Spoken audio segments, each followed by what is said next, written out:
I learned exactly where I ranked in my family the night my dad lifted his glass at dinner and said, "Congrats, here's your car, son." Everyone clapped. Then he turned to me, lowered his voice, and handed me a bill instead of a smile. Rent, due by Sunday. In that moment, years of quiet favoritism snapped into focus. I smiled, swallowed it, and said nothing, but something inside me packed its bags. What happened next didn't explode at the table. It unfolded later and left my entire family unraveling. Before I get into it, tell me where you're listening from and share your advice matters. My name is Sarah, and on paper, I look like the kid parents are supposed to brag about. I work in social services, the kind of job where you sit across from people on their worst days and try to steady the ground under their feet. I learned early how to stay calm, how to listen, how to hold things together when emotions run high. Funny thing is, I learned most of that skill set at home. Our house always looked solid from the outside.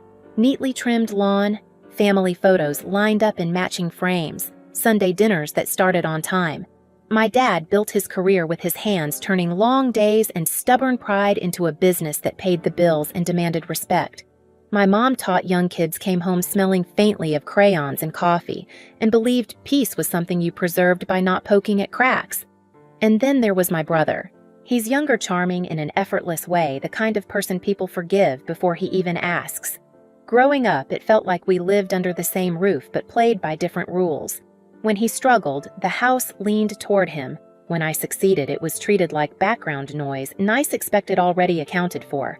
I don't remember anyone ever sitting me down to say, "We expect more from you." They didn't have to. It was in the silences, in the way my report cards were skimmed while his were discussed. In the way my choices were questioned while his were encouraged. I became the reliable one, the helper, the problem solver, the person who filled in gaps without being asked. After college, I moved back home with a plan: save money, get experience, apply to graduate programs. I paid for groceries sometimes, covered bills when something broke, picked up slack without keeping score. Living there wasn't meant to be permanent. It was supposed to be practical, temporary. My mom liked to say, "Your dad just trusts you more," as if trust explained why responsibility only flowed one direction, as if being capable meant you no longer needed support. I told myself it didn't bother me, that families are complicated, that love shows up in different forms. I believed that if I stayed steady long enough, things would even out, that someday my dad would look at me and see not just the dependable daughter, but someone worth celebrating too. That belief is what I carried into the summer of my brother's graduation. The heat, the long days, the feeling that something was shifting even if I didn't yet know how sharply. And looking back now, that's the part that hurts the most. I walked into that dinner still thinking I belonged. The weeks leading up to my brother's graduation felt off in a way I couldn't quite name. The house buzzed with planning energy, but none of it included me in any meaningful way. My mom talked nonstop about the guest list and menu ideas, flipping through recipes at the kitchen counter. My dad disappeared into the garage more often than usual, the door always shut, his voice dropping whenever I walked past. When I asked simple questions what time people were coming, whether we needed more chairs, I got vague answers. "We've got it covered." I told myself I was imagining things. The day of the graduation arrived hot and bright, the kind of summer Saturday that makes everything feel amplified. I helped clean the house, wiped down the dining table, arranged flowers my mom insisted were necessary. My brother paced around in his cap and gown, nervous but excited. I straightened his collar without thinking, the same way I had done 100 times before, big moments in his life. At the ceremony, my dad clapped louder than anyone when my brother's name was called. He stood up halfway, beaming like this was a personal victory. I clapped too, genuinely proud, even as a small familiar ache settled in my chest. I remembered my own graduations, how my dad had shown up technically present already, checking his phone by the time my name was announced. Back home, the house filled quickly. Relatives, neighbors, family, friends. Laughter bounced off the walls. Plates clinked. Someone turned on music. I floated between rooms, refilling drinks, answering questions about work, smiling when people congratulated my brother. The garage door stayed closed the entire time, like it was guarding a secret. Dinner was loud and crowded. My dad stood at the head of the table, glass raised, waiting for the room to settle. He talked about hard work, about perseverance, about how not everyone has it easy, but but the ones who push through deserve recognition. I noticed the way his words leaned toward my brother, how his hand rested on his shoulder. Then he pulled out the keys. They caught the light when he held them up, metal flashing unmistakable. A car. A big one. Worth more than I had ever spent on myself at once. The room erupted. Chairs scraped back. People cheered. My brother's face froze for a second before breaking into pure shock. I clapped. I smiled. My hands did exactly what they were supposed to do. After the noise died down, after people drifted toward the garage to see the car up close, my dad caught my eye and nodded toward the hallway. Just a quick conversation, the look said. Nothing dramatic. In the quiet of the kitchen, away from the applause, his tone changed. Practical. Measured. Like we were discussing a schedule. "You've been here a while," he said. "It's time you start paying rent. $900. By Sunday." For a moment, I honestly thought he was joking. The timing was so surreal it didn't register as real. I looked past him toward the garage where my brother was laughing, hands on the steering wheel of a brand new car. Something clicked into place then. Not anger yet, not heartbreak, just clarity. This wasn't a misunderstanding. It was a line being drawn, and for the first time I realized I had been standing on the wrong side of it my entire life. The rest of the night moved around me like I wasn't really in it. People laughed in the garage, admiring the car from every angle. Someone popped open another bottle. My brother kept saying, "I can't believe this," over and over, like repeating it might make it permanent. I stood near the kitchen sink, rinsing plates that didn't need rinsing, nodding, when someone spoke to me, waiting for the feeling in my chest to pass. It didn't. When the house finally quieted down and the last car pulled out of the driveway, I sat on the edge of my bed and stared at the wall. $900. By Sunday. The number echoed in my head, not because I couldn't afford it, but because of what it meant. It wasn't about money. It was a verdict. I thought about all the payments I'd covered without being asked. Groceries, repairs, bills that mysteriously landed on my plate because I was better with this stuff. None of that had been rent, apparently. That was something reserved for moments like this, moments when I needed to be reminded of my place. Sleep didn't come. Sometime after midnight, I opened my laptop and pulled up my bank account.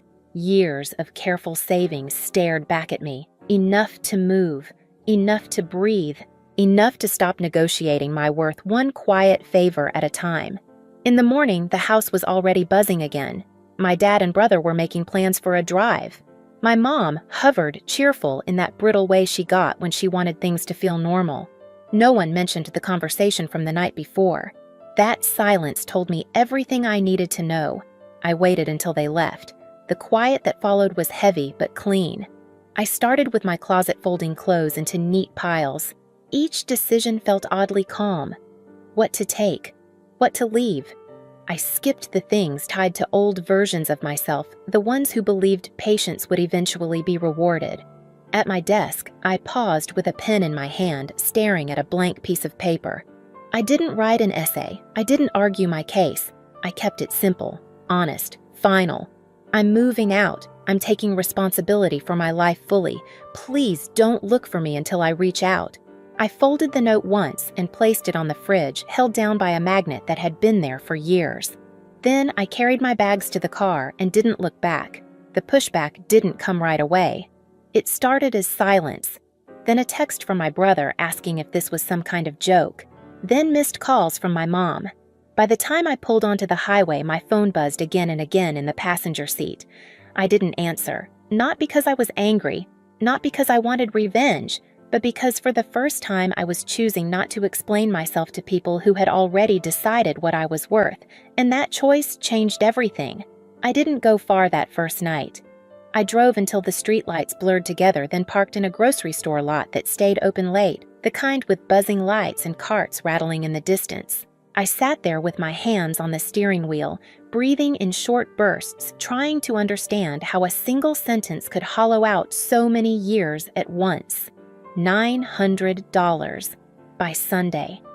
It replayed in my head, tangled with the image of my brother's smile in the garage, his hands gripping the steering wheel like he was afraid someone might take it back. I wasn't angry yet. Anger would have been easier. What I felt instead was something colder, a realization settling into place piece by piece. My phone lit up again. My brother's name. "Are you okay?" the text read. "Mom's freaking out. Dad says you overreacted." I stared at the screen for a long time before locking it and setting the phone face down. I didn't owe anyone an immediate version of myself, not tonight. I stayed with my best friend that first week. She didn't ask many questions, just handed me a spare key, cleared out a drawer, and said, "Stay as long as you need." The simplicity of it almost made me cry. No lectures, no conditions, just space. The messages kept coming, from my mom mostly. Long voicemails that swung between worry and accusation. She wanted to talk this through. She wanted me to come home so we could be a family again. She never mentioned the rent, never mentioned the timing, as if ignoring it might erase what had been said. My dad didn't call at first. When he did, it was brief, controlled. "This is unnecessary," he said. "Adults don't storm off." I almost laughed at that. I hadn't stormed. I had packed quietly. I had left a note. If anything, it was the calmest decision I'd ever made. A few days later, my brother called. Not texted, called. "Can we talk?" he asked. His voice sounded thinner than usual, less sure of itself. We met at a coffee shop halfway between my friend's place and the house. Neutral ground. He showed up early, tapping his foot phone in hand like a lifeline. I didn't know he said as soon as I sat down, about the rent thing. Dad didn't say anything. I know I said. And I meant it. None of this was his doing. He leaned back, rubbing his face. "Everything's weird at home. Mom keeps crying. Dad's mad all the time. And now they're asking me about stuff you used to handle. Bills, appointments, things I don't even know where to start with." I watched him process that out loud, watched the confusion creep in. For the first time, the cushion under him was gone. "I'm not disappearing," I told him. "I'm just not doing it for everyone anymore." He nodded slowly, like the idea scared him, but also made sense. That conversation stayed with me because it was the moment I understood the real shift had already happened. I didn't have to do anything dramatic. The system was unraveling on its own. The real confrontation came later. Not at the dinner table, not in the garage, but on a quiet afternoon when my dad showed up at my friend's place unannounced. I opened the door and found him standing there, hands in his pockets, jaw tight. He looked around like the small apartment offended him. "Can we talk?" he asked. I stepped aside. We sat across from each other, the space between us charged with everything that had been left unsaid. He didn't waste time. "You embarrassed us," he said. "You made a scene." "I left quietly," I replied. "That's not a scene. You blindsided us." I held his gaze. "You handed me a rent demand at my brother's celebration. That was the blind side." He waved it off. "That's business. You're an adult. Adults pay their way. And yet I said you bought him a car worth more than I've ever spent on myself. That's different." I waited. Let the silence do the work. "He needed encouragement," my dad said finally. "You've always been fine on your own." There it was again, the familiar script. "So because I handle things I get less?" I asked. He sighed like I was exhausting him. "You're comparing apples and oranges." I leaned forward. "No, I'm comparing effort and reward. I'm comparing responsibility and support. And I'm asking why those only flow one direction." He hesitated, just for a second. Then he said it, "Because he's worth it." The words landed heavy and clean, with no apology wrapped around them. For a moment, I felt something crack open inside me. Not pain, relief. Because the question I'd been asking my entire life finally had an honest answer. I stood up. "I'm not here to argue with you," I said. I just needed to hear that. Hear what he snapped. "That I was never going to win," I said calmly. "Not by being responsible. Not by being patient. Not by staying." He frowned. "You're twisting this." "No," I said. "I'm accepting it." I walked him to the door. He looked stunned, like he'd expected tears or yelling. Some kind of leverage. "You're really going to do this?" he asked. "Walk away over money." I shook my head. I walked away over clarity. After that, the calls escalated. My mom called sobbing. My brother texted in all caps, panicking about things falling apart. And then my dad started calling every number he had for me, over and over. From his phone, from my mom's, from the house line. I let them ring. Not out of spite, out of necessity. In the weeks that followed, I watched the consequences unfold from a distance. My brother struggled with expectations he'd never had to meet before. My mom grew quieter, more careful, forced to confront how often she'd smoothed things over instead of standing up. And my dad, who had always controlled the rhythm of our family, lost that control completely. He didn't know how to fix things without issuing commands. Meanwhile, my life settled into something steady. I found my own place. I focused on work. People noticed. My supervisor trusted me with more responsibility. I started being recognized not as someone's daughter, but as myself. One night, my phone buzzed again. A message from my dad. I didn't mean it the way it sounded. I stared at the words for a long time. Then I typed back impact matters more than intent. He didn't reply. That was the moment I knew the confrontation was over. Not because he apologized, not because everything was repaired, but because I no longer needed him to understand in order to move forward. The power had shifted quietly, irrevocably, and the family I left behind would never operate the same way again. The fallout didn't happen all at once. It came in waves, uneven and uncomfortable, like a house settling after a quiet earthquake. My brother cracked first. Without me smoothing things over, reminding him of deadlines, explaining expectations, he floundered. He called more than once, voice tight, admitting he felt overwhelmed. Not angry, not entitled, just scared. For the first time, he was standing where I had always stood, expected to figure things out without applause. I helped when I could, but I didn't step back into the role of buffer. That space stayed empty on purpose. My mom changed more slowly. She stopped leaving frantic voicemails and started sending short messages instead. Apologies slipped in between updates about the house. She didn't name the favoritism outright, but she no longer pretended everything was fine.